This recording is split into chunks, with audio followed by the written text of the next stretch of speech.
Jihan menatap bayangannya di cermin, melihat pantulan dirinya yang mulai menua. Usianya memang baru 32 tahun, tetapi garis-garis halus di wajahnya seperti mengisyaratkan betapa berat beban yang ia pikul. Sejak menikah dengan Budi, hidupnya dipenuhi dengan pasang surut. Namun, sebagai seorang istri yang setia, ia selalu berusaha mempertahankan rumah tangganya. Jihan bukanlah wanita yang suka mengeluh. Sejak awal menikah, ia sudah paham bahwa rumah tangga tidak selalu dipenuhi kebahagiaan. Namun, ia tak pernah menyangka bahwa pernikahannya dengan Budi akan berubah begitu jauh dari yang ia bayangkan. Budi adalah seorang guru di sebuah sekolah menengah. Saat mereka baru menikah, Jihan sangat bangga memiliki suami yang berprofesi sebagai pendidik. Bagi Jihan, menjadi seorang guru adalah pekerjaan yang mulia. Namun, seiring waktu berlalu, perasaan bangga itu perlahan mulai terkikis. Sejak awal pernikahan, mereka hidup sederhana. Jihan yang awalnya bekerja sebagai kasir di sebuah minimarket akhirnya memilih berhenti bekerja setelah melahirkan anak pertama mereka. Budi tidak pernah memintanya untuk berhenti, tetapi ia sendiri merasa lebih baik berada di rumah untuk mengurus anak mereka, Rizky, yang saat ini sudah berusia 7 tahun. Sebagai seorang istri dan ibu, Jihan menjalani hari-harinya dengan rutinitas yang nyaris sama setiap hari. Pagi-pagi buta, ia sudah bangun untuk menyiapkan sarapan, menyetrika pakaian Budi, dan menyiapkan segala keperluan Rizky sebelum berangkat sekolah. Setelah itu, ia mengurus pekerjaan rumah, mencuci, memasak, dan membersihkan rumah yang meskipun kecil, selalu ingin ia buat nyaman. Dulu, rumah tangga mereka terasa hangat. Meski hidup pas-pasan, Jihan dan Budi selalu berusaha menikmati kebersamaan mereka. Sesekali, Budi membawakan Jihan jajanan kecil sepulang kerja.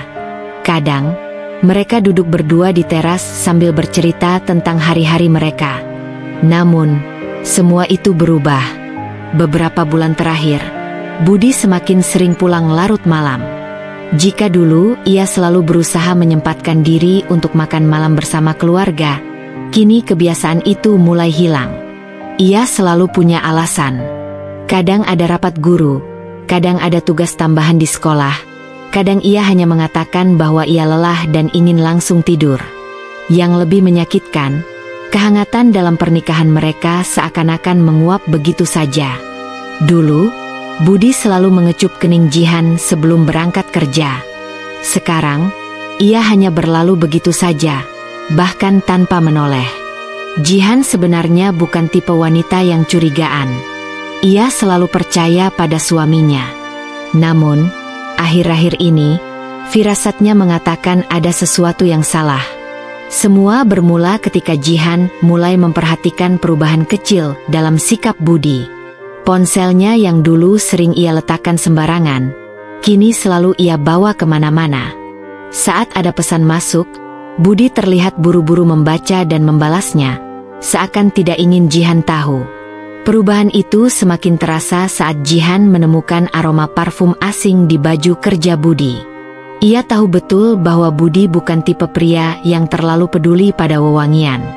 Tetapi, sejak beberapa bulan lalu, seragam yang ia cuci seringkali memiliki aroma parfum wanita. Puncaknya, saat Jihan mendengar bisik-bisik tetangga. "Kamu tahu, Bu Guru salsa itu cantik sekali, ya?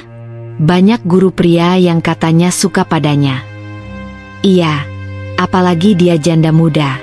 Banyak yang mendekati." Nama itu terdengar begitu asing di telinga Jihan, tetapi entah mengapa, perasaannya tidak enak. Salsa adalah guru baru di sekolah tempat Budi mengajar. Konon, ia adalah seorang janda yang baru saja bercerai dan kini mengajar di sana. Jihan sebenarnya tak ingin berpikir macam-macam. Namun, semakin hari, semakin banyak hal yang membuatnya gelisah. Salah satunya adalah perubahan cara Budi berpakaian.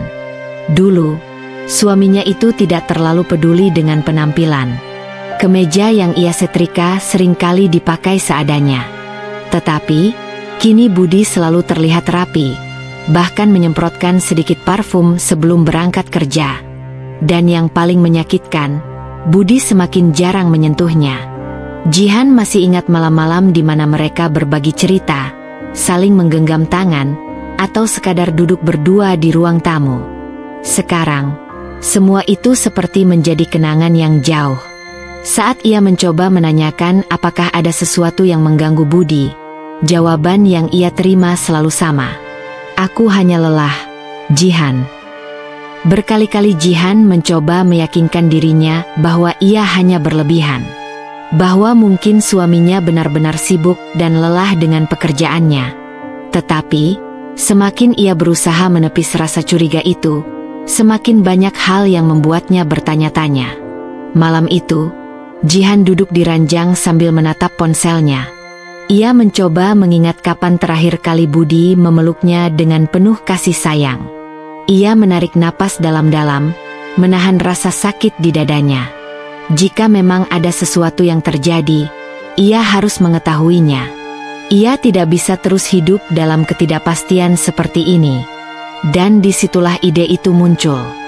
Jihan harus mencari tahu sendiri. Jika memang ada wanita lain dalam hidup Budi, ia ingin mengetahuinya dengan matanya sendiri. Tetapi bagaimana caranya? Kemudian, saat mengantar Rizky ke sekolah keesokan harinya, ia melihat sebuah papan pengumuman di dekat kantin sekolah. Dibutuhkan penjual kantin. Persyaratan: wanita, jujur, rajin, dan dapat bekerja dari pagi hingga siang. Jihan menatap pengumuman itu cukup lama, sebelum akhirnya sebuah ide gila terlintas di pikirannya. Bagaimana jika ia menyamar sebagai penjual kantin di sekolah Budi? Jika ia bekerja di sana, ia bisa mengamati Budi dari dekat. Ia bisa melihat bagaimana suaminya berinteraksi dengan guru-guru lain, termasuk dengan Salsa. Jika memang tidak ada yang mencurigakan, setidaknya ia bisa menenangkan hatinya. Tetapi jika ternyata firasatnya benar, Jihan menggenggam jemarinya erat. Ia harus melakukannya. Demi mendapatkan kebenaran, ia harus menyelidikinya sendiri. Jihan berdiri di depan cermin kamar, menatap dirinya dalam balutan pakaian sederhana. Kaos lengan panjang berwarna krem dan celana kain longgar yang sudah agak lusuh. Rambutnya ia ikat ke belakang dengan seadanya, meninggalkan beberapa helai yang jatuh di sisi wajahnya. Ia menghela napas panjang, merapikan lipatan kecil di kaosnya, lalu berbalik mengambil tas kecil yang sudah ia siapkan sejak tadi malam. Pagi ini terasa berbeda. Biasanya, setelah mengantar Rizky ke sekolah, Jihan akan langsung pulang untuk mengurus pekerjaan rumah. Namun, kali ini, ia akan menuju sekolah dengan tujuan yang berbeda.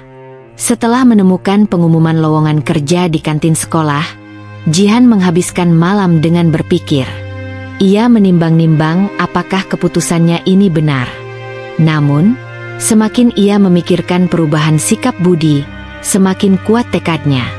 Ia harus mencari tahu sendiri. Tidak butuh waktu lama baginya untuk menghubungi nomor yang tertera di pengumuman itu. Suara seorang ibu-ibu menyambutnya di telepon, terdengar ramah dan terbuka. Setelah perkenalan singkat, Jihan langsung menyatakan niatnya untuk melamar pekerjaan itu. "Apa ibu punya pengalaman berjualan makanan?" tanya suara di seberang.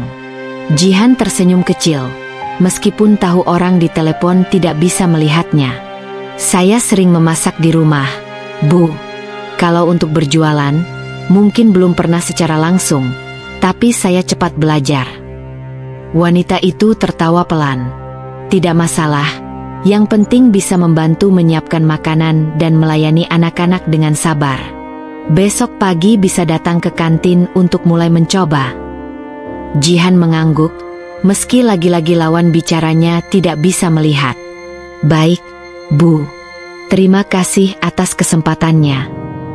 Dan pagi ini, ia akan memulai perannya sebagai penjual kantin. Jihan menoleh ke arah Budi yang sedang bersiap-siap di depan cermin. Suaminya tampak seperti biasa, memakai kemeja biru langit yang sudah ia setrika semalam, rambutnya tersisir rapi, dan aroma parfum samar menyebar di kamar mereka. Jihan memperhatikan setiap gerak-geriknya. Dulu, Budi bukan pria yang begitu peduli dengan penampilan. Namun, kini ia selalu memastikan pakaiannya rapi, bahkan menyemprotkan sedikit parfum sebelum pergi ke sekolah. Budi menatap Jihan sebentar sebelum akhirnya bertanya, "Kamu mau pergi kemana pagi-pagi begini?"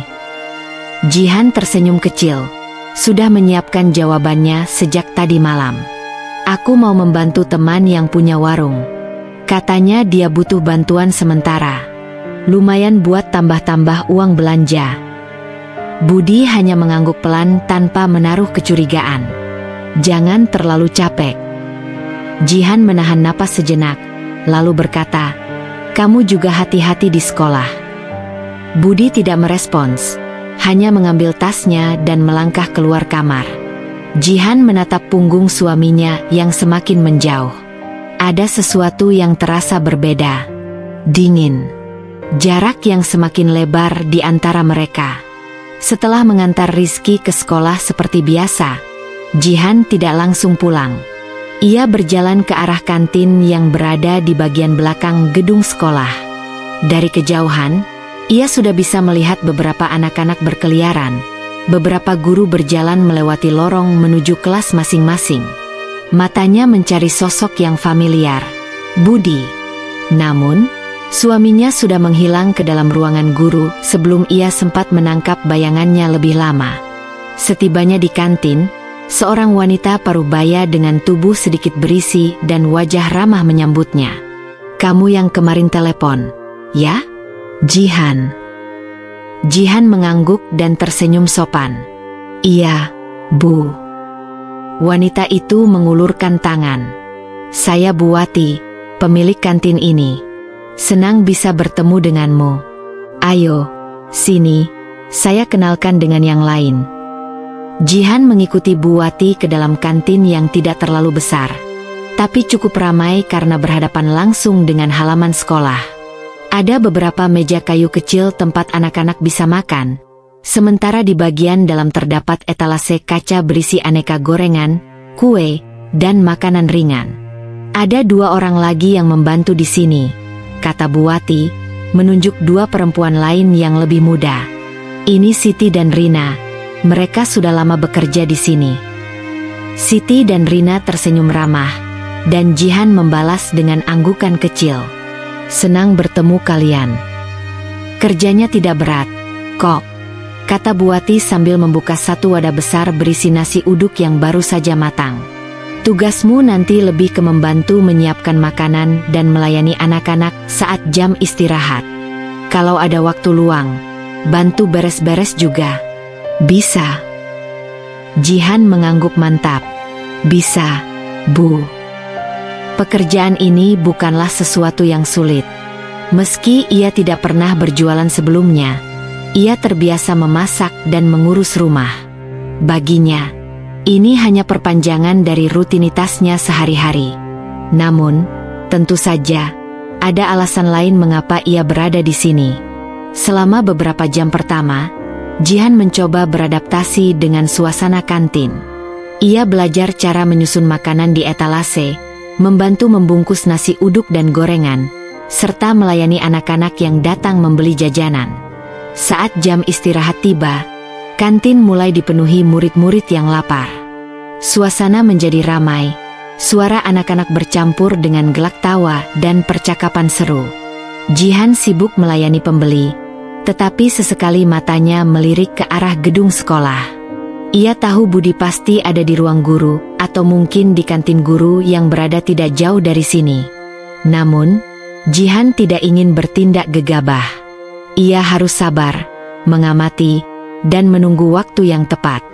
Selama beberapa hari ke depan, ia akan bekerja di kantin ini, menyelami rutinitas sekolah, dan mencari tahu apakah kecurigaannya selama ini benar. Satu hal yang pasti, ia tidak akan mundur sebelum mendapatkan jawaban. Hari pertama bekerja di kantin sekolah telah berlalu, dan Jihan merasa tubuhnya sedikit pegal. Bukan karena pekerjaan ini berat, tetapi karena ia harus terus berdiri dan bergerak melayani anak-anak yang membeli makanan. Meski begitu, ia bersyukur karena pekerjaannya tidak sulit. Pagi ini, seperti biasa, Jihan mengantar Rizky ke sekolah sebelum menuju kantin. Langit sedikit mendung, tapi udara terasa sejuk. Jihan mengenakan pakaian sederhana, sama seperti kemarin. Kaos longgar berwarna abu-abu dan celana kain yang nyaman untuk bergerak. Ketika sampai di kantin, Bu Wati sudah ada di sana, sedang menata makanan di etalase. "Pagi, Jihan. Sudah siap kerja lagi?" tanyanya dengan senyum ramah. Jihan membalas senyum itu. "Siap, Bu." Siti dan Rina juga sudah tiba, sibuk membantu menyiapkan makanan. Jihan segera bergabung, mulai belajar cara mengatur makanan dengan lebih rapi dan efektif agar anak-anak lebih mudah memilih. "Kamu cepat belajar, Jihan," kata Siti sambil melirik ke arah Jihan yang sedang menyusun gorengan di atas nampan. Jihan tersenyum kecil. "Aku sudah terbiasa mengurus dapur di rumah, jadi tidak terlalu sulit." "Kamu tinggal di sekitar sini?" tanya Rina sambil membungkus beberapa porsi nasi uduk. Jihan mengangguk. "Iya, tidak terlalu jauh dari sini." Ia sengaja tidak terlalu banyak berbicara tentang kehidupannya. Ia ingin tetap fokus pada tujuannya berada di sini. Hari itu, Jihan mulai merasa lebih nyaman dengan pekerjaan barunya. Saat jam istirahat tiba, kantin kembali dipenuhi oleh anak-anak sekolah yang lapar. Suara mereka bercampur menjadi satu, riuh dan ramai. Jihan sibuk membantu melayani mereka, mengambil uang, dan memberikan kembalian. Namun, meskipun ia sibuk, matanya tetap sesekali mengamati ke arah gedung sekolah. Ia memperhatikan guru-guru yang berjalan di lorong, beberapa masuk ke ruang guru, beberapa lainnya menuju kantin guru yang terletak di seberang lapangan. Di antara mereka, matanya akhirnya menemukan sosok yang ia cari. Budi. Suaminya tampak berjalan santai bersama beberapa guru pria lainnya. Mereka terlihat berbicara tentang sesuatu, sesekali tertawa. Jihan menatapnya dalam diam. Budi tampak seperti pria biasa, pria yang tidak memiliki rahasia apapun. Namun, Jihan tahu ada sesuatu yang berubah dalam diri suaminya. Ia hanya perlu menemukan buktinya. Seiring berjalannya waktu, Jihan mulai memperhatikan pola kegiatan di sekolah. Ia melihat guru-guru memiliki waktu istirahat sendiri, berbeda dengan anak-anak. Biasanya, mereka akan makan di kantin guru atau di ruang guru sambil berbincang. Salah satu hal yang menarik perhatian Jihan adalah seorang wanita yang selalu terlihat dekat dengan Budi. Salsa, guru muda yang memiliki penampilan menarik, selalu berpakaian rapi dengan kemeja yang pas di tubuhnya. Rambut panjangnya sering ia biarkan tergerai, dan cara bicaranya selalu terdengar lembut. Jihan memperhatikan bagaimana Salsa dan Budi beberapa kali berbicara di lorong, tampak begitu akrab. Mereka tertawa bersama, berbagi cerita, seolah tidak ada orang lain di sekitar mereka. Ada sesuatu dalam cara Budi memandang Salsa yang membuat hati Jihan terasa tidak nyaman. Namun, Jihan tidak boleh terburu-buru mengambil kesimpulan. Ia harus mengamati lebih lama, memahami pola interaksi mereka. Hari-hari berlalu, dan Jihan semakin terbiasa dengan pekerjaannya di kantin. Ia mulai mengenali anak-anak yang sering membeli jajanan, mulai akrab dengan beberapa guru yang sesekali mampir untuk membeli kopi atau camilan. Namun, di balik semua itu, ia tetap fokus pada tujuannya. Suatu hari, ketika jam istirahat hampir usai, Jihan melihat sesuatu yang menarik perhatiannya. Salsa berjalan menuju kantin guru, tetapi Budi tidak bersamanya. Biasanya, mereka akan berjalan bersama saat waktu istirahat. Namun, kali ini berbeda. Jihan mencoba mencari sosok Budi, dan ia menemukannya sedang berbicara dengan seorang guru lain di dekat taman kecil di belakang sekolah. Ia memperhatikan bagaimana Budi tampak sibuk mengobrol, sementara Salsa masuk ke kantin guru sendirian. Ada sesuatu yang tidak biasa dari situasi ini. Jihan berpikir sejenak. Jika Budi tidak bersama Salsa saat istirahat, apakah itu berarti mereka hanya teman biasa? Ataukah mereka memang memiliki hubungan lain yang lebih tersembunyi? Ia harus mencari cara untuk mendapatkan jawaban. Namun, satu hal yang ia sadari selama beberapa hari bekerja di sini adalah bahwa mengumpulkan bukti tidaklah semudah yang ia bayangkan. Jihan tahu, ia harus lebih sabar. Ia tidak bisa terburu-buru. Ia tidak bisa gegabah.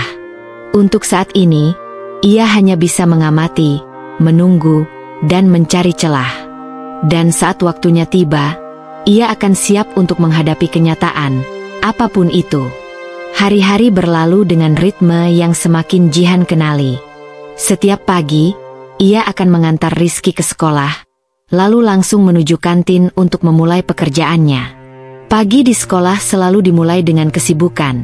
Anak-anak berlarian di halaman, para guru yang baru datang dengan tumpukan buku di tangan, dan suara bel sekolah yang menandakan bahwa kegiatan belajar mengajar akan segera dimulai. Jihan kini semakin terbiasa dengan pekerjaannya. Ia sudah hafal letak barang-barang di kantin, tahu makanan mana yang paling laris, dan mulai mengenali beberapa murid langganan. Namun, di balik rutinitasnya, ada satu hal yang terus ia lakukan dengan hati-hati, mengamati. Ia tahu, untuk mendapatkan kebenaran, ia harus bersabar. Tidak boleh ada gerakan mencurigakan. Tidak boleh ada kesalahan langkah. Pagi ini, seperti biasa, ia berdiri di belakang meja kantin, melayani anak-anak yang mulai berdatangan untuk membeli camilan sebelum masuk kelas. Beberapa di antara mereka menyapanya dengan ramah, beberapa lainnya sibuk bercanda dengan teman-temannya sambil memilih jajanan.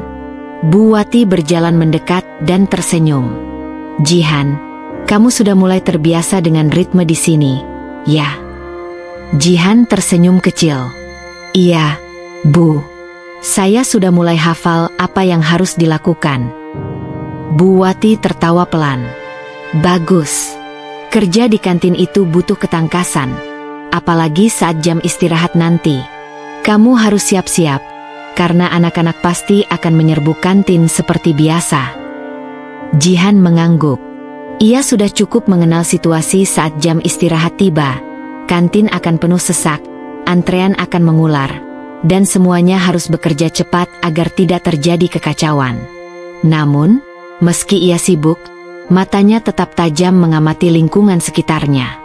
Ketika bel istirahat berbunyi, kantin pun langsung dipenuhi oleh anak-anak yang berbondong-bondong datang untuk membeli makanan.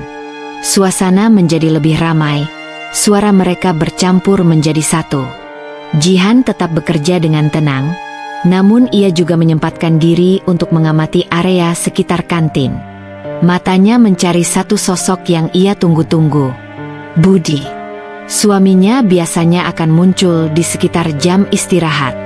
Kadang-kadang ia akan berjalan bersama Salsa, kadang ia akan duduk di ruang guru, berbincang dengan rekan-rekannya. Dan hari ini, ia melihatnya.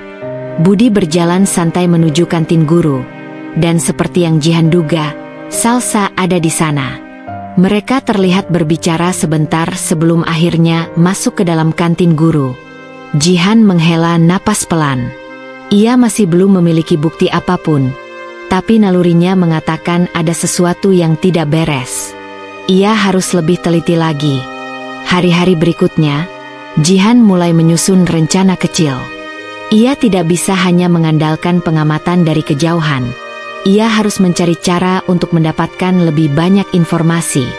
Salah satu hal yang ia perhatikan adalah bagaimana Salsa selalu masuk ke kantin guru setelah jam istirahat anak-anak berakhir. Jihan mulai memperhatikan pola itu. Setiap hari, Salsa akan berjalan sendiri ke kantin guru, biasanya setelah sebagian besar anak-anak kembali ke kelas. Kadang ia membawa buku, kadang hanya sekadar duduk sambil memainkan ponselnya. Budi seringkali datang beberapa menit kemudian. Mereka akan berbicara sebentar sebelum akhirnya makan bersama. Jihan mencatat pola ini dalam pikirannya. Namun, ia masih belum bisa mendekati mereka. Ia harus mencari cara agar bisa mendengar percakapan mereka tanpa menimbulkan kecurigaan. Hari berikutnya, Jihan memutuskan untuk mencoba sesuatu yang berbeda. Saat jam istirahat hampir berakhir, ia berpura-pura sedang membersihkan meja di dekat kantin guru. Ia membawa kain lap dan mulai mengelap meja dengan pelan, matanya tetap memperhatikan situasi di sekitarnya. Dari sudut matanya, ia melihat Budi dan Salsa duduk bersama. Mereka terlihat berbicara dengan santai, sesekali tertawa kecil. Jihan mencoba mendekat sedikit, berharap bisa menangkap percakapan mereka. Namun, sebelum ia bisa mendengar apapun, seorang guru lain tiba-tiba menghampiri mereka. Jihan buru-buru mundur, kembali ke kantin dengan perasaan campur aduk. Ia belum mendapatkan apa-apa, tapi ia tahu, cepat atau lambat, ia akan menemukan celah. Ia hanya perlu sedikit lagi kesabaran. Dan saat waktunya tiba, ia akan siap menghadapi kenyataan, apapun itu. Jihan mulai memahami ritme sekolah lebih dalam. Setiap sudut, setiap jadwal, bahkan kebiasaan para guru dan murid. Ia telah bekerja di kantin selama beberapa minggu, dan pengamatannya semakin tajam. Setiap pagi, ia akan tiba lebih awal, memastikan semua makanan siap sebelum anak-anak berdatangan. Namun, di balik itu semua, matanya tetap awas mengamati Budi dan Salsa. Ia tidak bisa menuduh tanpa bukti. Itu sudah menjadi prinsipnya. Hari ini, seperti biasa, suasana kantin mulai ramai. Anak-anak datang berbondong-bondong, membawa uang jajan mereka untuk membeli makanan. Jihan melayani mereka dengan senyum, namun pikirannya terus bekerja. Setelah beberapa saat, ia melihat sosok yang ia nantikan. Budi. Suaminya itu berjalan santai menuju kantin guru. Tidak sendirian. Di sebelahnya, Salsa melangkah dengan percaya diri, mengenakan rok ketat yang membentuk lekuk tubuhnya. Wanita itu tertawa kecil saat mereka berbicara, dan Budi menanggapi dengan ekspresi yang sulit diartikan oleh Jihan. Hatinya bergetar. Setiap kali melihat Salsa, ia merasakan sesuatu yang aneh. Perasaan tidak nyaman, cemburu, dan sakit hati bercampur menjadi satu. Ia ingin segera tahu apa yang sebenarnya terjadi. Jihan memperhatikan mereka masuk ke kantin guru. Seperti biasa, mereka berbincang beberapa saat sebelum akhirnya duduk di meja yang agak tersembunyi. Jihan berpikir sejenak. Ia tidak bisa hanya berdiri di sini dan menatap mereka. Ia butuh rencana. Saat itu, ia melihat Bu Wati berjalan mendekat. Jihan, bisa bantu bawakan teh ke kantin guru? Ada pesanan dari sana, ujar Bu Wati sambil menyerahkan nampan berisi 2 gelas teh manis. Jihan menatap nampan itu, lalu tersenyum kecil. Ini kesempatan. Ia mengambil nampan dan berjalan menuju kantin guru dengan hati-hati. Langkahnya pelan, tetapi pikirannya berpacu dengan cepat. Saat ia masuk ke dalam kantin guru, suara percakapan langsung terdengar lebih jelas. Apa nggak berisiko, Mas? Suara Salsa terdengar pelan, tetapi cukup jelas bagi Jihan. Tenang aja, aku yang atur semuanya, jawab Budi dengan nada santai. Jihan berusaha menjaga ekspresi wajahnya tetap netral. Ia meletakkan teh di meja depan tanpa menoleh ke arah mereka, tetapi telinganya tetap menangkap pembicaraan yang berlangsung. Aku takut, Mas. Kalau sampai ada yang tahu, bisa gawat, kata Salsa lagi. Budi tertawa kecil.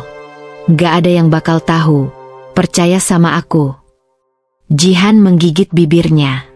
Ia ingin menoleh, ingin melihat ekspresi mereka, tetapi ia tahu ia harus bersabar. Saat ia berbalik untuk keluar dari kantin, ekor matanya menangkap sesuatu yang membuat hatinya mencelos. Tangan Budi menggenggam tangan Salsa di bawah meja. Jihan berjalan kembali ke kantin dengan perasaan berkecamuk.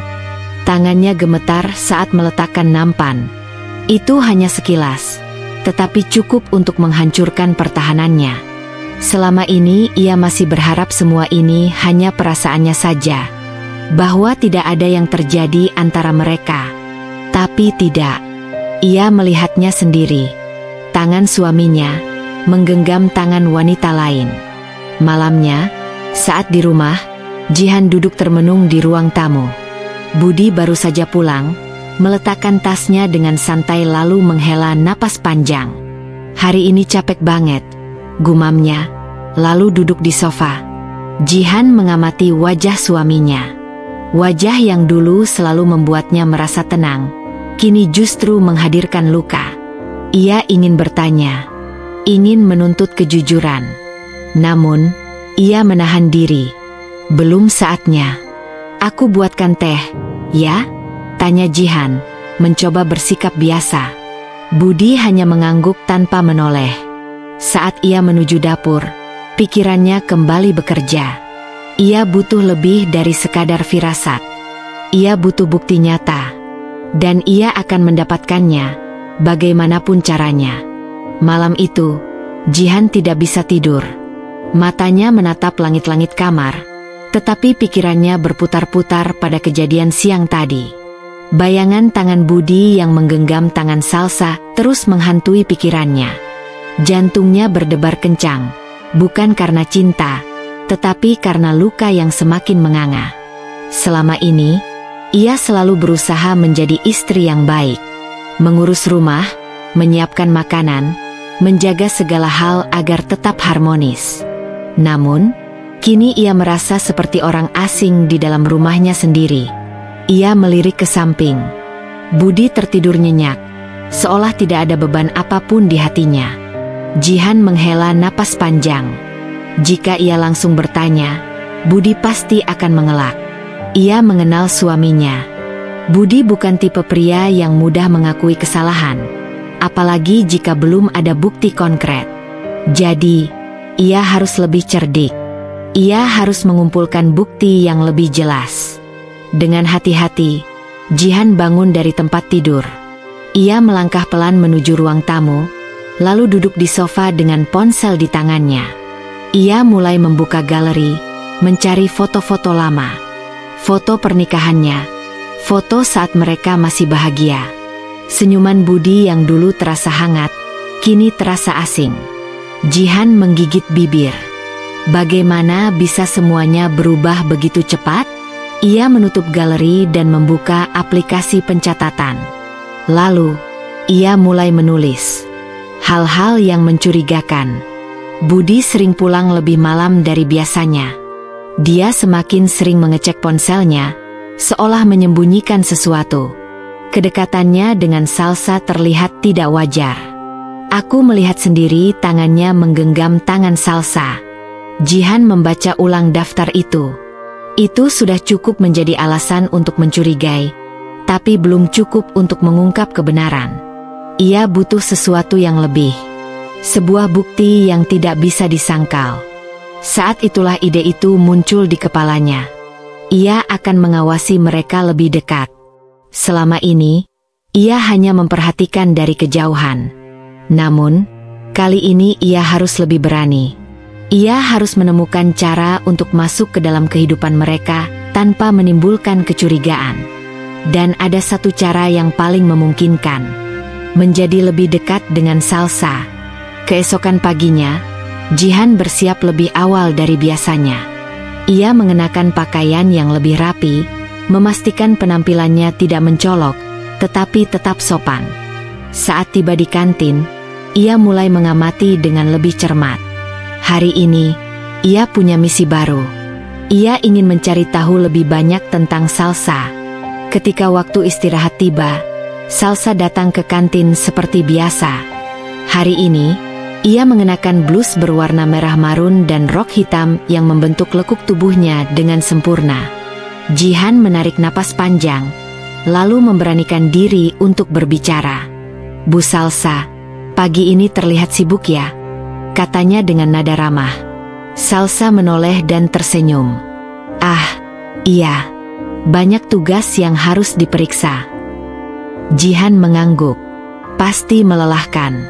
Saya salut dengan guru-guru yang sabar mengurus anak-anak. Salsa terkekeh. Yah, begitulah. Tapi kadang ada juga hal-hal yang menyenangkan. Jihan memperhatikan nada suaranya. Ada sesuatu di sana. Ketika Salsa mengambil minumannya dan hendak pergi, Jihan mencoba sesuatu yang lebih langsung. Bu Salsa, boleh tanya sesuatu? Salsa berhenti dan menatapnya. Tentu. Apa? Jihan tersenyum kecil. Bu Salsa sudah lama bekerja di sini. Salsa mengangguk. Sudah hampir 5 tahun. Ah, pasti sudah akrab dengan banyak guru di sini, ya? Salsa tersenyum lebih lebar. Ya, terutama dengan Pak Budi. Kami sering kerja bareng. Dada Jihan terasa sesak mendengar jawaban itu. Namun, ia menahan diri. Ia harus tetap tenang. Jihan mengangguk. Oh, Pak Budi memang kelihatannya orang yang ramah. Salsa tertawa kecil. Iya, dia orang yang baik. Kata-kata itu menusuk hati Jihan lebih dalam.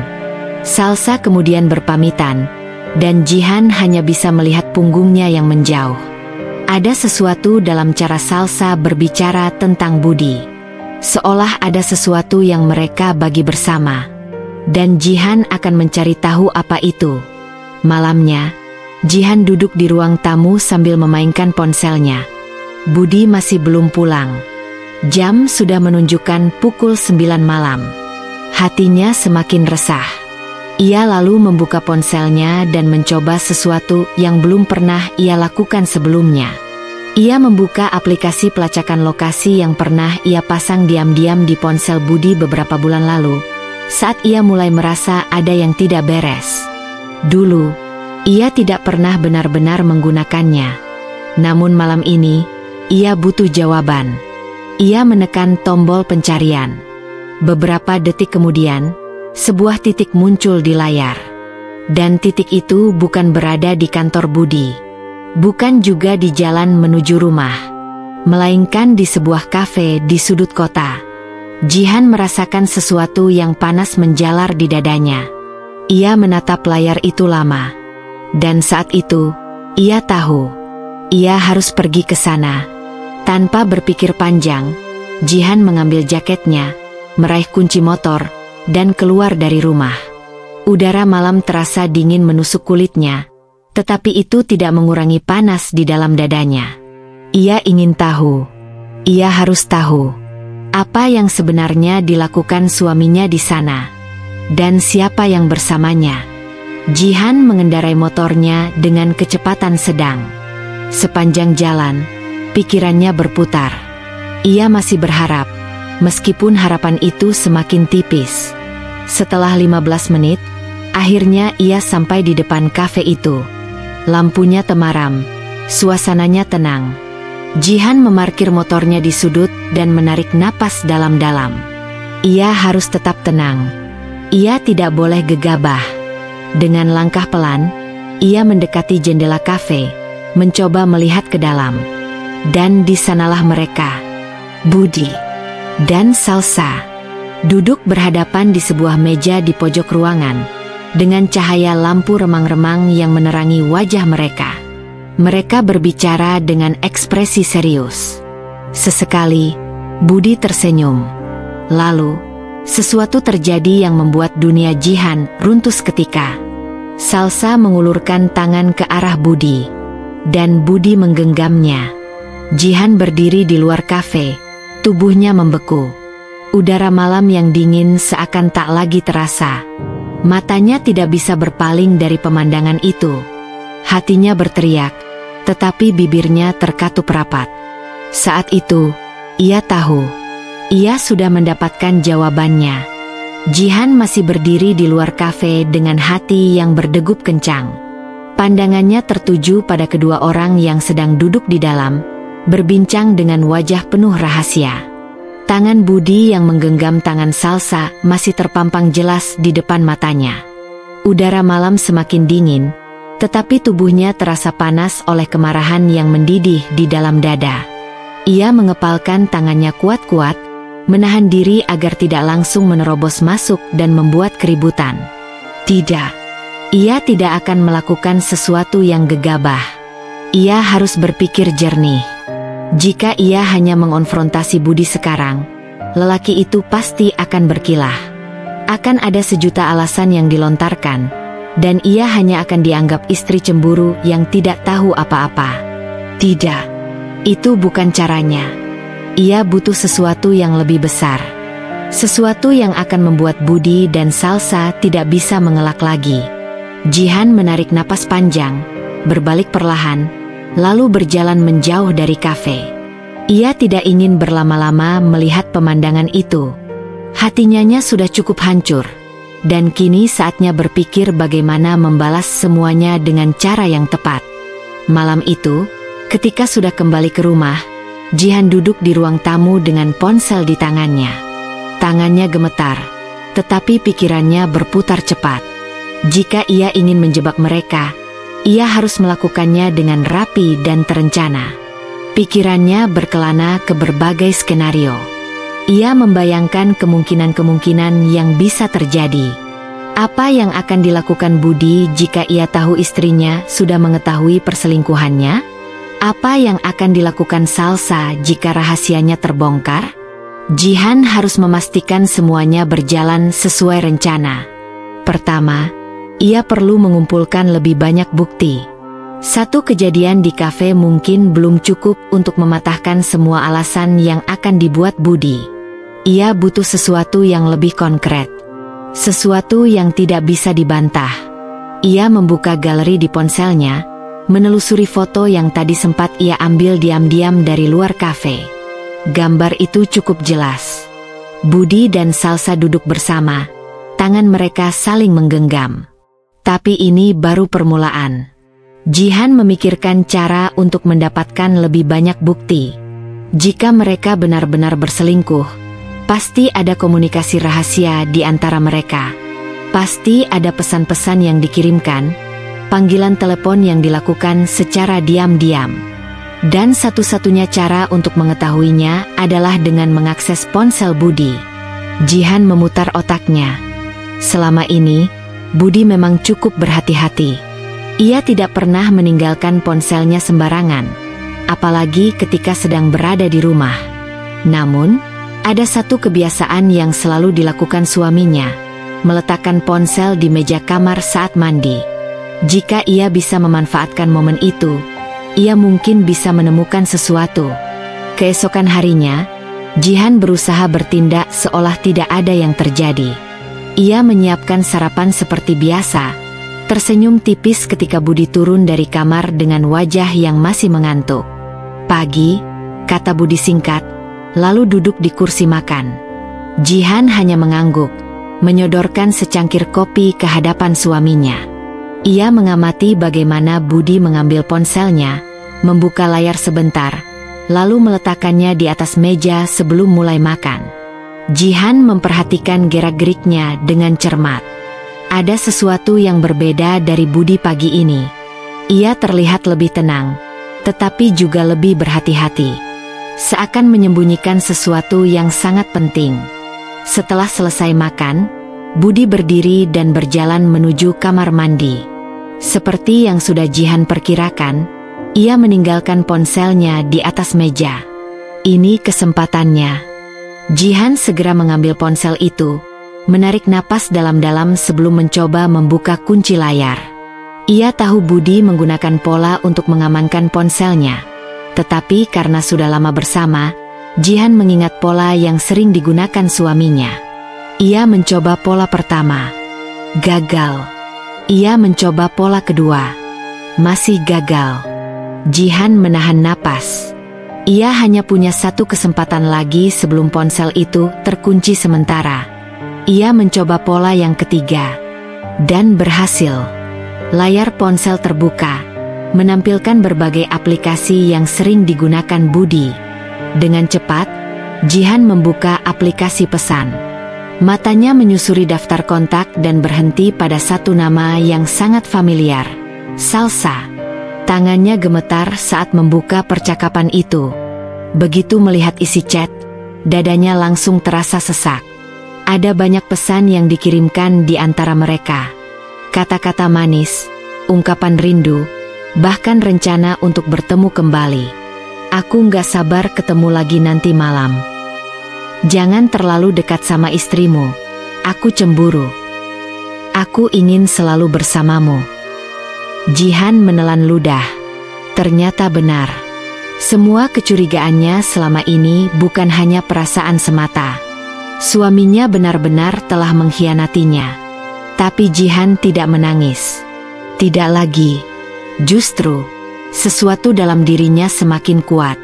Ia merasa ada kekuatan baru yang tumbuh dalam dirinya. Ia menyalin semua percakapan itu, mengirimkannya ke ponselnya sendiri sebagai bukti. Ia juga mengambil beberapa screenshot dari foto yang dikirimkan Budi kepada Salsa, termasuk gambar-gambar mereka yang terlihat begitu mesra. Jihan menutup aplikasi itu, meletakkan kembali ponsel di tempatnya, lalu kembali ke dapur seolah tidak ada yang terjadi. Beberapa saat kemudian, Budi keluar dari kamar mandi dan mengambil ponselnya lagi. Ia tidak menyadari bahwa rahasianya telah terbuka. Jihan hanya tersenyum kecil, menyembunyikan perasaan yang bergejolak di dadanya. Sekarang, ia sudah memiliki bukti. Langkah selanjutnya adalah menyusun jebakan. Jihan memikirkan cara untuk membuat semua ini terbuka ke publik. Ia ingin memastikan Budi dan Salsa merasakan malu yang sama seperti luka yang mereka torehkan padanya. Ia mulai merencanakan sebuah momen di mana semua kebenaran akan terungkap. Dan cara terbaik untuk melakukannya adalah dengan memanfaatkan sesuatu yang sangat disukai oleh orang-orang saat ini, media sosial. Jihan membuka ponselnya dan mulai menyusun strategi. Ia akan memastikan semuanya terekam dengan jelas. Ia akan memviralkan perselingkuhan mereka.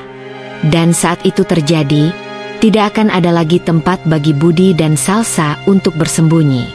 Mereka akan menerima akibat dari pengkhianatan mereka.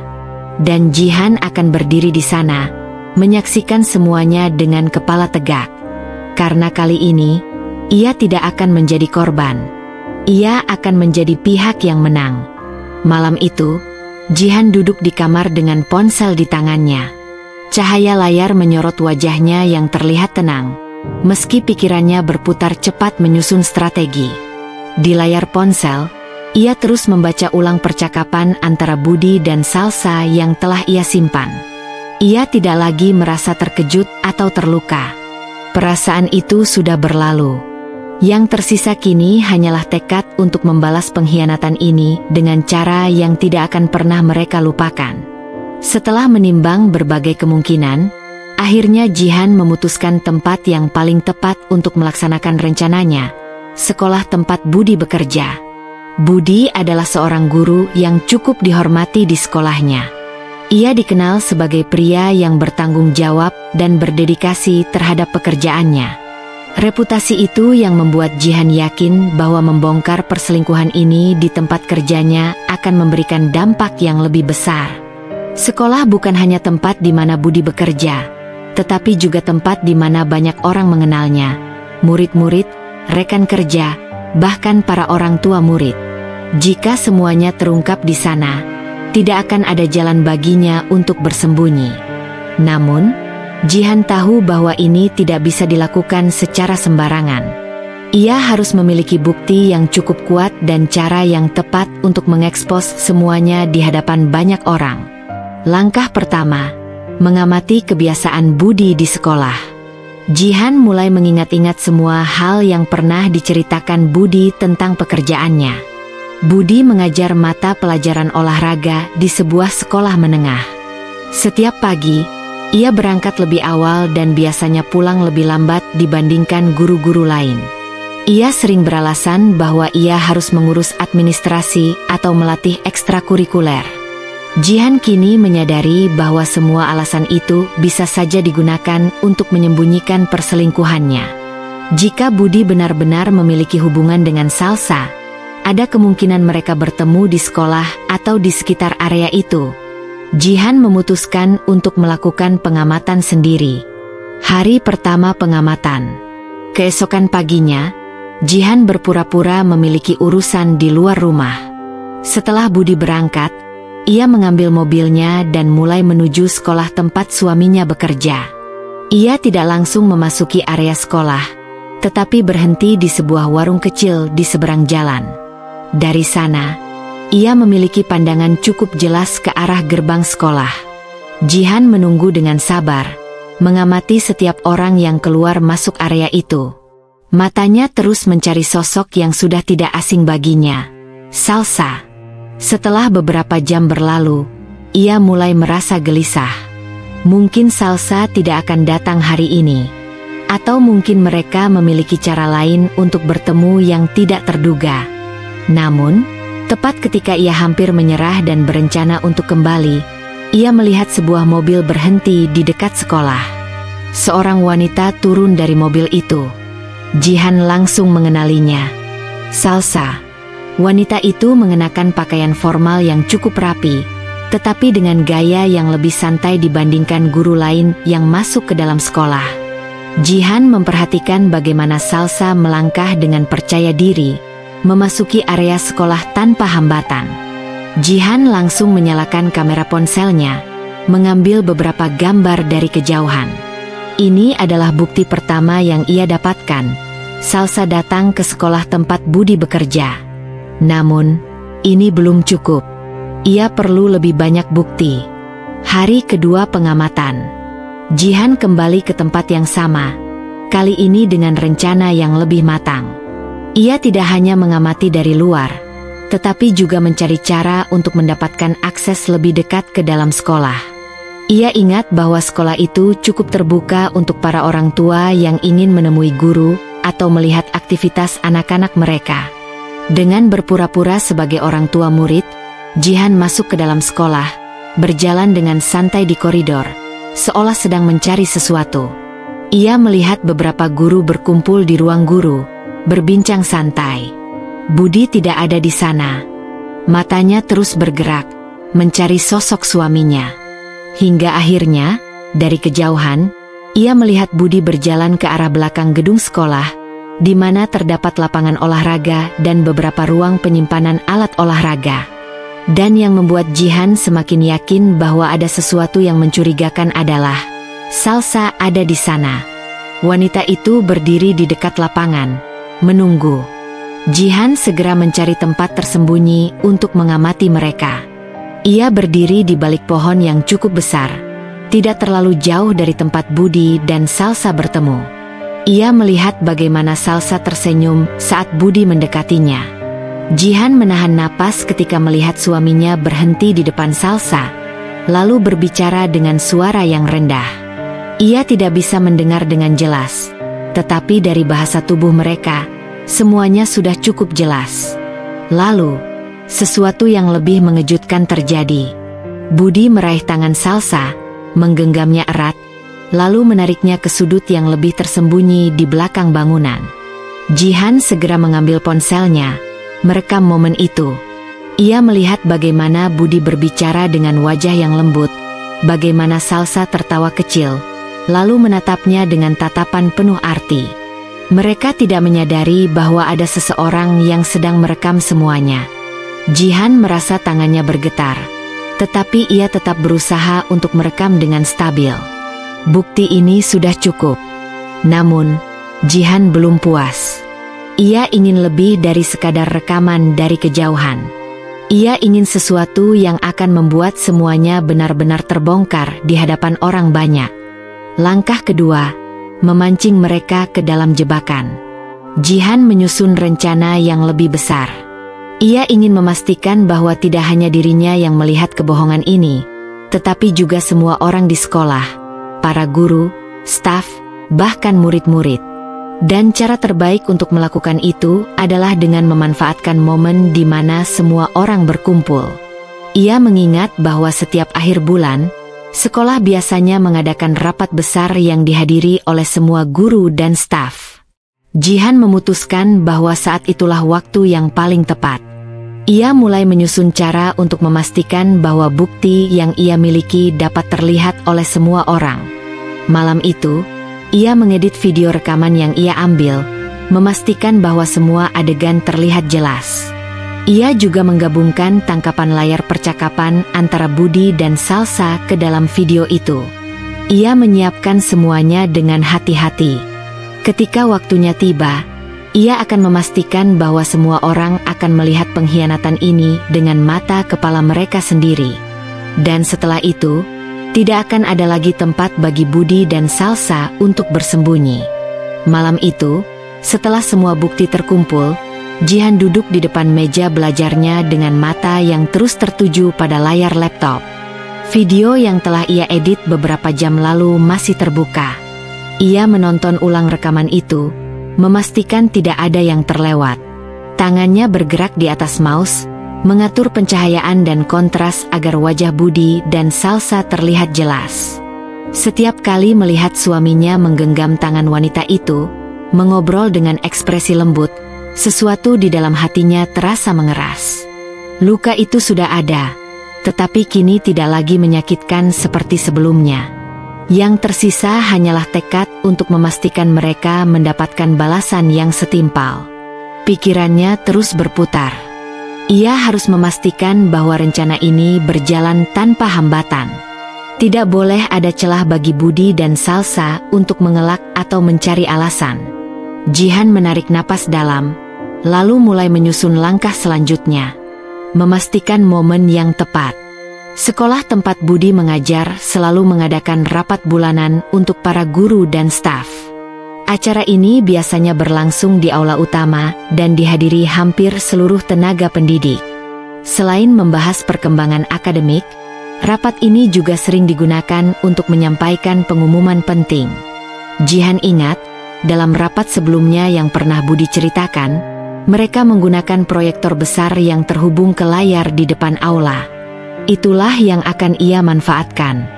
Ia hanya perlu mencari cara agar video yang telah ia edit bisa ditayangkan di layar besar itu, tepat di hadapan semua guru dan staf sekolah. Tetapi bagaimana caranya? Jihan mengernyitkan dahi, mencoba mencari celah. Salah satu opsinya adalah menyusup ke ruangan teknisi yang bertanggung jawab atas peralatan rapat. Ia bisa menyelinap ke sana, menyisipkan videonya ke dalam file presentasi yang akan digunakan dalam rapat. Tetapi cara ini berisiko. Jika tertangkap, ia bisa langsung dicurigai. Opsi lainnya adalah bekerja sama dengan seseorang dari dalam. Jihan menekan dagunya, berpikir keras. Apakah ada seseorang di sekolah yang cukup dekat dengannya? Atau setidaknya cukup tidak menyukai Budi sehingga mau bekerja sama dengannya? Lalu, sebuah nama muncul di benaknya. Ratna. Ratna adalah salah satu staf administrasi di sekolah itu. Ia dan Jihan pernah beberapa kali bertemu dalam acara keluarga guru-guru. Dan dari obrolan singkat yang mereka lakukan, Jihan bisa merasakan bahwa wanita itu tidak terlalu menyukai Budi. Saat terakhir mereka bertemu, Ratna pernah bercerita bahwa ia sering melihat Budi bersikap lebih ramah dari yang seharusnya kepada beberapa wanita di lingkungan sekolah. Saat itu, Jihan hanya menganggapnya sebagai gosip biasa. Tetapi kini, ia menyadari bahwa mungkin Ratna bisa menjadi sekutu yang tepat. Tanpa menunggu lebih lama, Jihan mengambil ponselnya dan menghubungi Ratna. "Halo, Mbak Ratna." "Oh, Jihan. Wah, sudah lama tidak dengar kabar. Apa kabar?" Jihan berusaha menjaga suaranya tetap normal. "Baik, Mbak. Aku ada sesuatu yang ingin aku bicarakan. Bisakah kita bertemu?" "Tentu. Ada apa?" "Ini soal Budi." Hening sejenak di ujung telepon, sebelum akhirnya Ratna menjawab dengan nada penasaran. "Menarik. Oke, kapan dan di mana?" Mereka sepakat untuk bertemu di sebuah kafe kecil keesokan harinya. Menyiapkan jebakan. Ketika Jihan tiba di kafe, Ratna sudah menunggunya di salah satu meja di sudut ruangan. Wanita itu menyambutnya dengan senyum ramah, tetapi Jihan bisa melihat sorot mata penuh keingintahuan di balik kacamata Ratna. "Jadi, apa yang terjadi?" tanya Ratna setelah mereka memesan minuman. Jihan mengeluarkan ponselnya dan memperlihatkan video yang telah ia rekam. Ratna menatap layar dengan ekspresi yang sulit dijelaskan, antara kaget, jijik, dan marah. Ya Tuhan, aku sudah curiga sejak lama kalau Budi ini main belakang, tapi aku tidak menyangka sampai separah ini. Jihan menatapnya lekat.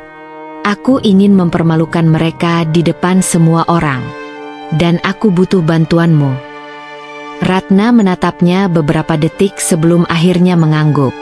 Aku suka caramu berpikir. Jadi, apa rencananya? Jihan menjelaskan idenya untuk menyisipkan video itu ke dalam proyektor aula saat rapat berlangsung. Ratna tersenyum tipis. Itu bisa diatur. Aku kebetulan punya akses ke ruangan teknisi. Aku bisa mengganti file presentasi yang akan diputar dengan video ini. Jihan merasakan jantungnya berdebar. Jika rencana ini berjalan sesuai harapan, maka dalam beberapa hari ke depan, Budi dan Salsa akan benar-benar hancur. Hari eksekusi. 2 hari kemudian, momen yang ditunggu pun tiba. Pagi itu, Jihan mengenakan pakaian yang cukup rapi, tetapi tetap sederhana. Ia datang lebih awal, menyelinap ke area sekolah dengan bantuan Ratna. Di dalam ruangan teknisi, Ratna memastikan bahwa file presentasi yang seharusnya ditampilkan dalam rapat telah digantikan dengan video milik Jihan. Semua sudah siap.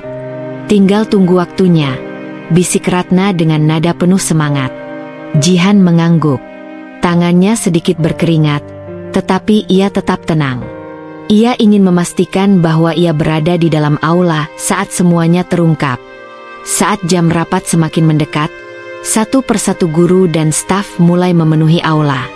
Budi masuk bersama beberapa rekan guru lainnya, duduk di deretan kursi depan. Ia tampak tenang, tidak menyadari apa yang akan terjadi. Tak lama kemudian, kepala sekolah membuka rapat dengan sambutan singkat. Lalu, saat sesi pemaparan dimulai, lampu aula diredupkan. Semua mata tertuju pada layar proyektor yang mulai menyala. Jihan menahan napas. Dan dalam hitungan detik, suara tawa Salsa memenuhi ruangan, diikuti oleh gambar Budi yang menggenggam tangannya. Kekacauan pun dimulai. Suasana di aula sekolah yang awalnya hening dan penuh formalitas kini berubah dalam sekejap. Semua mata yang awalnya tertuju pada layar dengan penuh perhatian, kini membelalak dengan keterkejutan yang tidak bisa disembunyikan. Di layar proyektor, video yang telah Jihan edit dengan cermat kini diputar tanpa bisa dihentikan. Budi, kamu tuh baik banget sih sama aku. Aku jadi makin sayang. Nih, suara Salsa terdengar jelas, begitu lembut dan menggoda.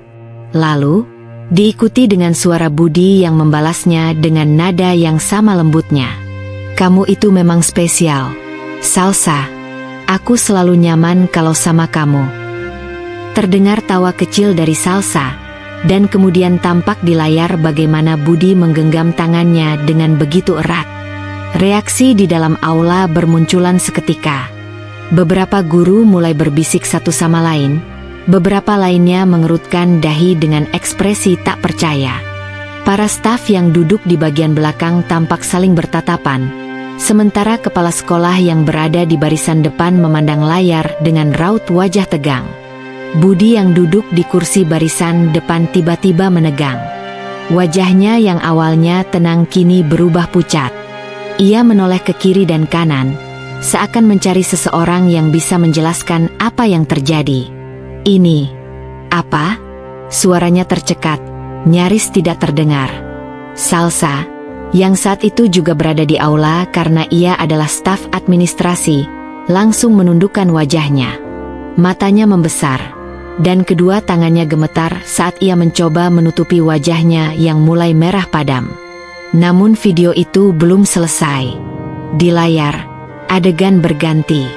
Kali ini, tampak Budi dan Salsa duduk di dalam mobil yang diparkir di sudut sepi area sekolah. Salsa tampak menyandarkan kepalanya di bahu Budi, sementara tangan Budi dengan santainya membelai rambutnya. Aku berharap waktu bisa berhenti di sini. Aku nyaman banget kalau sama kamu. Suara Budi terdengar begitu jelas. Aku juga, Mas, Salsa membalas dengan nada manja. Aku nggak peduli apapun. Yang penting kita bahagia. Suasana aula yang awalnya hanya berbisik-bisik, kini berubah menjadi lebih gaduh. Beberapa guru perempuan menutup mulut mereka dengan tangan, sementara yang lainnya saling menatap dengan ekspresi tidak percaya. Astaga, salah seorang guru wanita terdengar berbisik, Budi selingkuh dengan Salsa. Aku sudah menduga ada yang tidak beres dengan mereka berdua. Tapi ini gila. Kepala sekolah yang sedari tadi diam akhirnya berdiri. Dengan wajah merah padam karena marah, ia menoleh ke bagian teknisi dan berteriak, "Matikan video ini. Sekarang juga." Seorang staf teknisi yang bertugas langsung bergegas ke meja kontrol. Tetapi sebelum ia bisa menekan tombol apapun, Ratna sudah lebih dulu bertindak. Ia dengan sengaja memperlambat reaksinya, berpura-pura kebingungan dengan peralatan di depannya. Jihan, yang duduk di barisan belakang, menyaksikan semuanya dengan tatapan tajam. Tangannya mengepal erat di atas pangkuannya. Ia tahu bahwa ini adalah momen yang selama ini ia tunggu. Budi yang sudah kehilangan akal sehat akhirnya berdiri dari tempat duduknya. Ia berbalik menghadap kepala sekolah dengan ekspresi panik. "Pak, ini salah. Ini pasti ada yang menjebak saya." Suaranya meninggi, nyaris terdengar seperti orang yang kehilangan kendali. Namun, sebelum kepala sekolah sempat merespons, seorang guru laki-laki lainnya angkat bicara. "Jadi, maksudmu, video ini bohong? Tapi jelas-jelas suaramu. Budi, wajahmu juga jelas di sana. Kamu masih mau berkelit?" Budi terdiam. Napasnya memburu, dan keringat mulai mengalir dari pelipisnya. Sementara itu, Salsa hanya bisa duduk dengan tubuh gemetar. Air matanya mulai menggenang di pelupuk mata, tetapi ia tak bisa berbuat apa-apa. Ia tidak bisa menyangkal, karena bukti yang ditampilkan terlalu jelas untuk dibantah. Kepala sekolah menghela napas panjang. Wajahnya yang biasanya ramah kini berubah menjadi penuh kekecewaan. Ia kembali menatap layar, dan begitu video akhirnya berhenti, aula kembali dalam keheningan yang mencekam. "Budi," suara kepala sekolah terdengar dingin dan tegas. "Kamu tahu apa akibat dari ini semua, kan?" Budi menelan ludah. Ia tahu. Semua orang tahu. Dalam institusi pendidikan yang begitu menjunjung tinggi moral dan etika, skandal semacam ini bukan hanya mencoreng nama baik individu, tetapi juga mencoreng nama baik sekolah. "Pak, saya bisa jelaskan." "Jelaskan apa?" Kepala sekolah menatapnya tajam. "Kamu sudah menikah, Budi. Kamu adalah guru yang seharusnya menjadi contoh baik bagi murid-murid. Dan sekarang, dengan bukti yang begitu jelas, bagaimana kamu bisa menjelaskan ini?" Budi terdiam. Ia tidak punya jawaban. Sementara itu, Salsa mulai menangis. Ia menunduk dalam, tidak berani menatap siapapun. Jihan, yang masih berada di belakang, menatap mereka tanpa ekspresi. Ia sudah lama mengharapkan momen ini. Saat di mana Budi dan Salsa tidak bisa lagi bermain di belakangnya. Saat di mana harga diri mereka hancur di hadapan semua orang. Dan kini, saat itu akhirnya tiba. Namun, pertanyaannya sekarang adalah, apakah ini cukup? Atau Jihan masih ingin melanjutkan balasannya? Jihan duduk di deretan bangku paling belakang, tangannya bertaut di atas pangkuannya, sementara matanya tetap tertuju pada Budi dan Salsa yang masih berdiri di tengah aula. Wajah mereka pucat, seperti kehilangan warna, dan mata mereka terus bergerak gelisah, seakan mencari jalan keluar dari situasi yang mereka hadapi. Namun, tidak ada jalan keluar. Tidak kali ini. Di antara bisikan para guru dan staf yang mulai memenuhi aula, kepala sekolah tetap berdiri di tempatnya. Napasnya terdengar berat, dan sorot matanya yang tajam mengarah lurus ke arah Budi. "Budi," suara kepala sekolah terdengar tenang, namun mengandung tekanan yang begitu kuat. "Kau sadar apa yang baru saja terjadi di ruangan ini, bukan?" Budi menelan ludah. Tengkuknya terasa panas. Tangan kirinya mengepal erat di sisi tubuhnya, sementara tangan kanannya berkeringat dingin. "Pak, saya bisa jelaskan." Suaranya terdengar putus asa, hampir memohon. Namun, kepala sekolah mengangkat satu tangan, memberi isyarat agar Budi tidak melanjutkan. "Tidak ada yang perlu dijelaskan, Budi." Aula kembali hening. Semua yang hadir seakan menahan napas, menunggu keputusan yang akan keluar dari mulut kepala sekolah. Sementara itu, Salsa tidak bisa lagi menyembunyikan air matanya. Ia terduduk di kursinya, wajahnya terbenam di telapak tangannya yang bergetar. Jihan masih memperhatikan dari kejauhan. Tatapannya tidak berubah, masih setenang permukaan danau di musim dingin. Tapi di balik ketenangan itu ada bara yang masih menyala. "Ini belum selesai. Pak, saya mohon." Budi mencoba berbicara lagi, tetapi suaranya terdengar semakin lirih. Kepala sekolah menghela napas, lalu menoleh ke beberapa guru senior yang duduk di barisan depan. "Saya ingin rapat darurat setelah ini. Semua guru senior dan staf yang berwenang harap berkumpul di ruang kepala sekolah dalam waktu 15 menit, katanya tegas. "Kita tidak bisa membiarkan hal ini berlalu begitu saja." Budi semakin menunduk. Ia tahu, karirnya di sekolah ini mungkin sudah berakhir. Sementara itu, Salsa hanya bisa terisak tanpa berkata apapun. Beberapa guru mulai meninggalkan aula, sementara yang lain tetap duduk di tempatnya, masih sibuk berbisik satu sama lain. Jihan tidak langsung beranjak. Ia masih ingin menikmati pemandangan ini. Pemandangan kehancuran yang ia ciptakan dengan tangannya sendiri. Namun, ia juga tahu bahwa ini baru awal. Budi mungkin akan kehilangan pekerjaannya. Nama baiknya sebagai guru teladan mungkin akan hancur. Tapi itu belum cukup. Jihan ingin lebih. Ia ingin Budi merasakan rasa sakit yang lebih dalam. Ia ingin Budi tahu bagaimana rasanya kehilangan segalanya. Dan itu berarti, ini belum selesai. Saat aula mulai kosong, Jihan akhirnya berdiri dari kursinya. Ia melangkah perlahan menuju pintu keluar. Namun sebelum benar-benar pergi, ia menoleh sekali lagi ke arah Budi. Jihan berjalan dengan langkah mantap menyusuri lorong sekolah. Setiap jejak langkahnya bergema di sepanjang koridor yang mulai lengang. Pikirannya terus dipenuhi dengan satu hal. Ini adalah saatnya melabrak Budi dan Salsa secara langsung.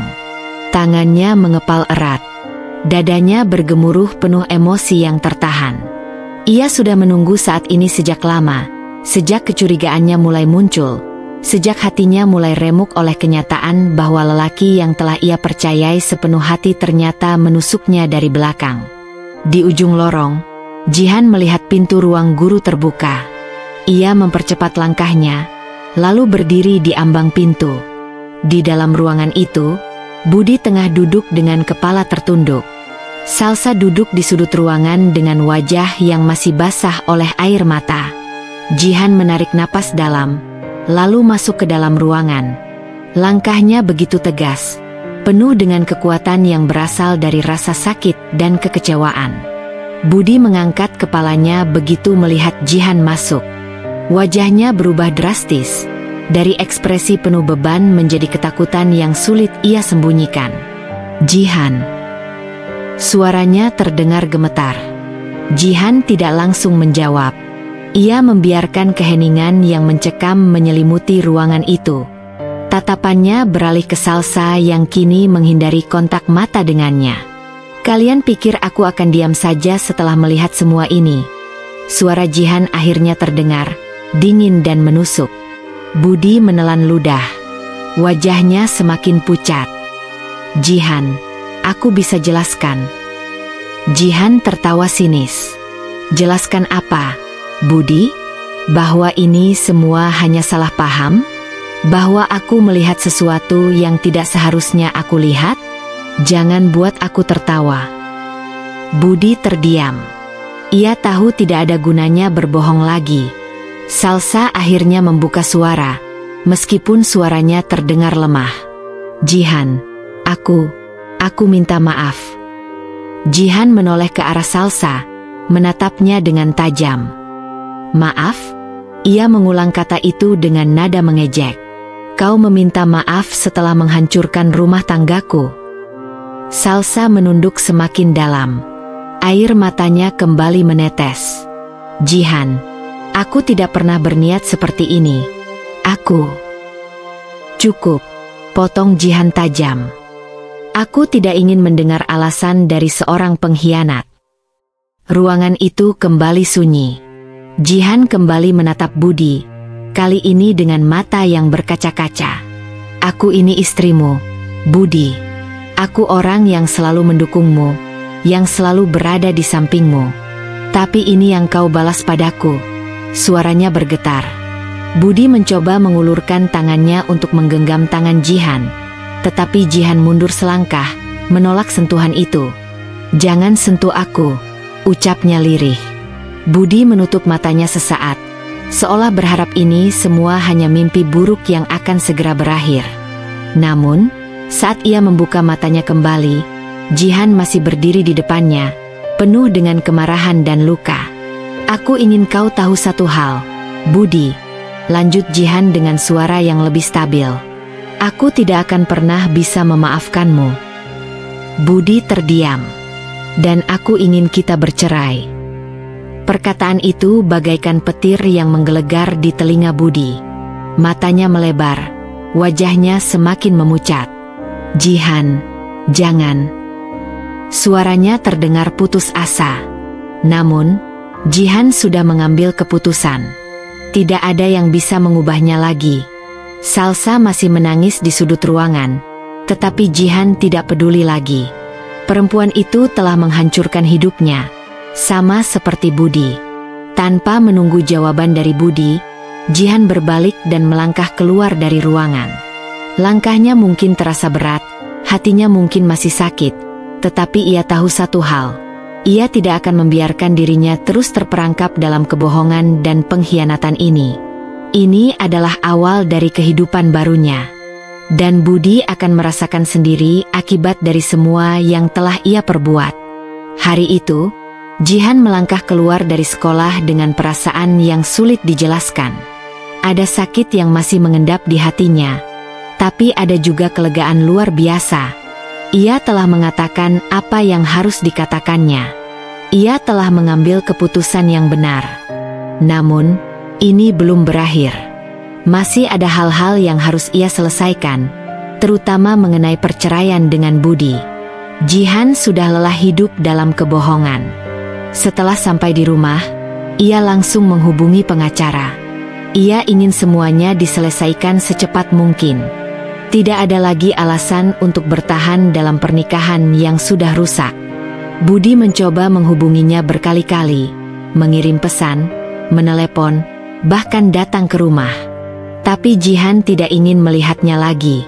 Baginya, Budi adalah masa lalu. Kabar perselingkuhan Budi dan Salsa menyebar dengan cepat di lingkungan sekolah. Guru-guru yang sebelumnya menghormati Budi kini mulai menjauh. Para murid juga mulai bergosip.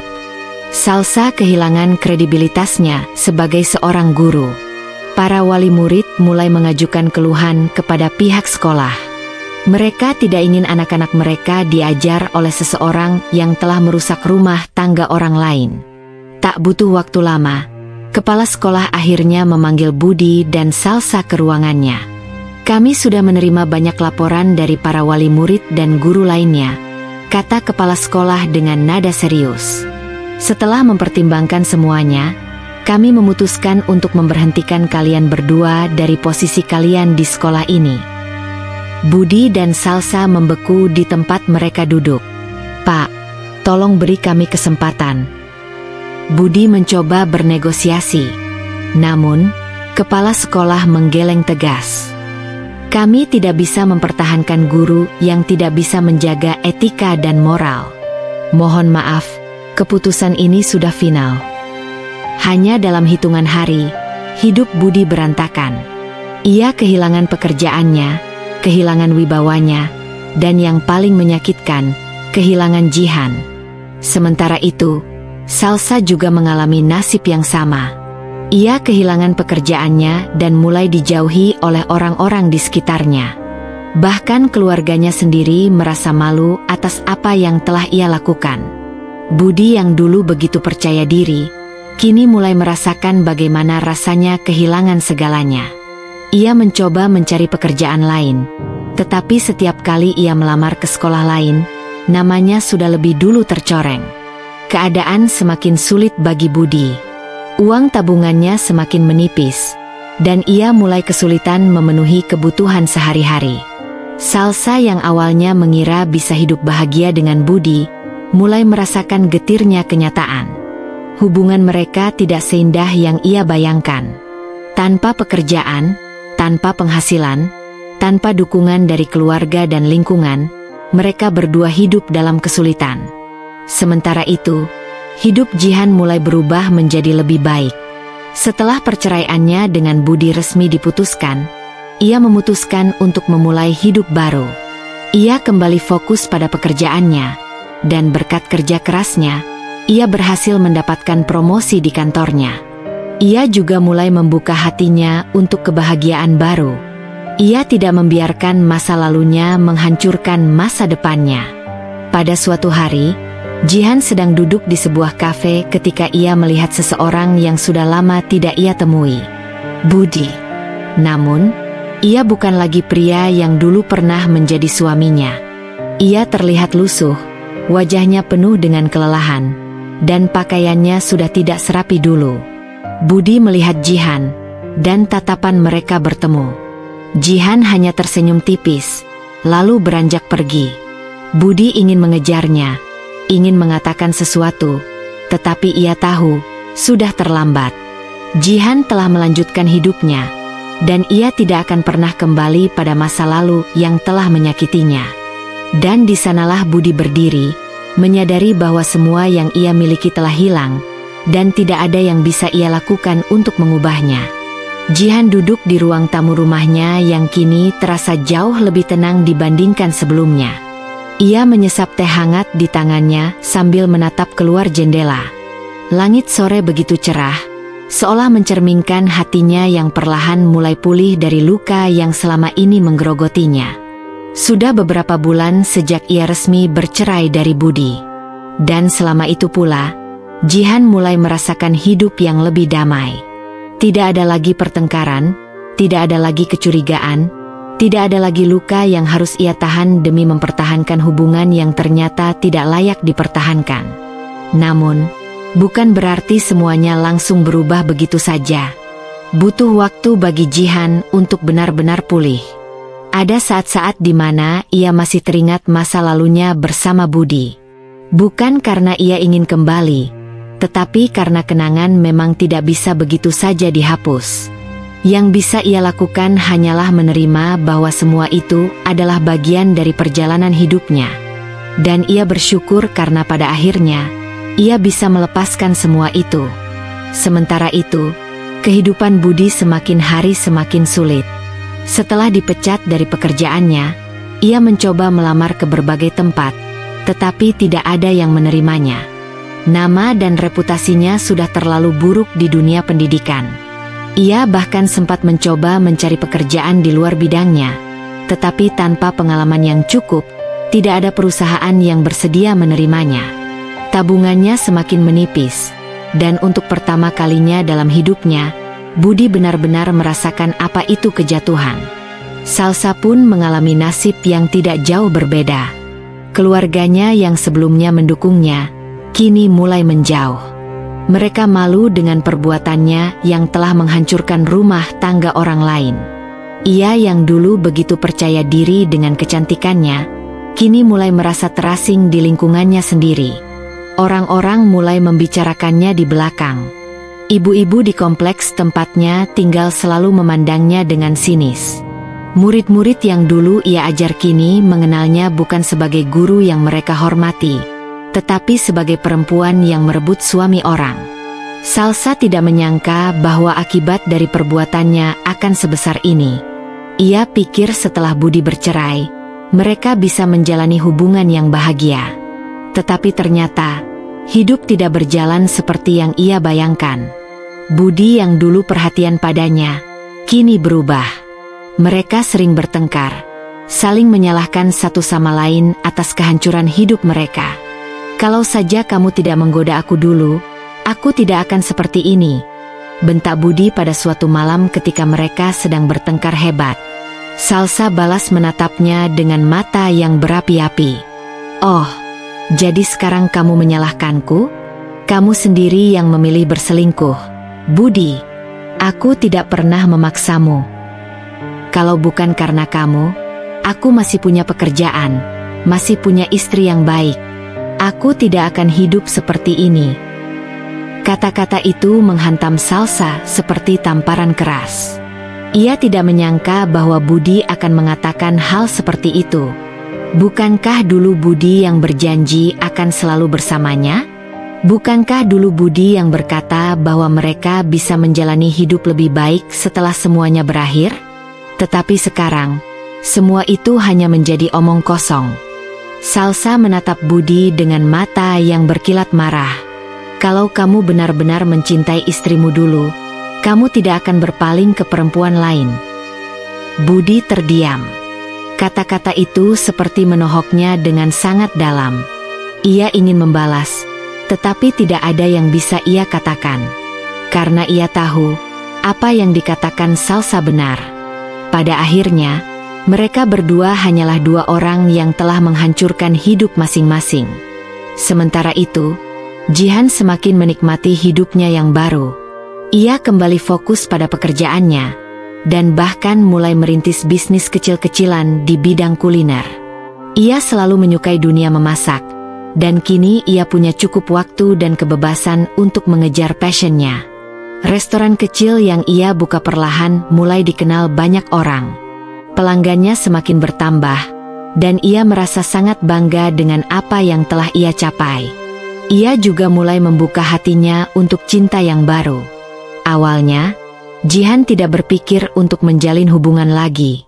Tetapi hidup selalu penuh dengan kejutan. Suatu hari, ia bertemu dengan seorang pria di acara bisnis yang ia hadiri. Pria itu bernama Arman. Arman adalah seorang pengusaha muda yang memiliki visi yang kuat. Ia adalah sosok yang hangat dan penuh perhatian. Dibandingkan dengan Budi, Arman adalah kebalikan yang sempurna. Ia tidak hanya pintar, tetapi juga memiliki integritas yang tinggi. Jihan awalnya ragu untuk membuka hati lagi, tetapi seiring waktu, ia mulai merasa nyaman dengan kehadiran Arman dalam hidupnya. Mereka sering menghabiskan waktu bersama, berbagi cerita, dan perlahan Jihan mulai menyadari bahwa ia pantas mendapatkan kebahagiaan yang lebih baik. Lalu, suatu hari, di sebuah sore yang tenang, Jihan dan Arman duduk di balkon rumahnya. Arman menatapnya dengan senyuman hangat. "Jihan, aku tahu kamu pernah terluka, tapi aku ingin kamu tahu, aku tidak akan pernah membuatmu merasakan itu lagi." Jihan menatap pria di hadapannya dengan perasaan yang sulit dijelaskan. Ada kehangatan yang menyelimuti hatinya. Untuk pertama kalinya dalam hidupnya, ia merasa bahwa ia benar-benar dihargai. Dan untuk pertama kalinya, ia merasa bahwa ia benar-benar layak untuk bahagia. Sementara itu, di tempat lain, Budi dan Salsa telah mencapai titik terendah dalam hidup mereka. Mereka berdua akhirnya berpisah, setelah menyadari bahwa hubungan mereka tidak akan pernah bisa membawa kebahagiaan. Budi yang dulu begitu bangga dengan dirinya sendiri, kini hanyalah pria yang kehilangan segalanya. Ia kini hanya bisa menyesali semua keputusannya di masa lalu. Tetapi nasi sudah menjadi bubur. Tidak ada lagi yang bisa ia lakukan untuk memperbaiki semuanya. Jihan, di sisi lain, telah menemukan kebahagiaannya yang sejati. Ia telah melewati begitu banyak luka, tetapi pada akhirnya, ia berhasil berdiri kembali. Dan kali ini, ia tahu bahwa ia tidak akan pernah membiarkan siapapun menghancurkan hidupnya lagi. Kisah Jihan mengajarkan kita bahwa setiap luka yang kita alami bukanlah akhir dari segalanya. Pengkhianatan dan kekecewaan memang menyakitkan, tetapi jangan biarkan hal itu menghancurkan kita.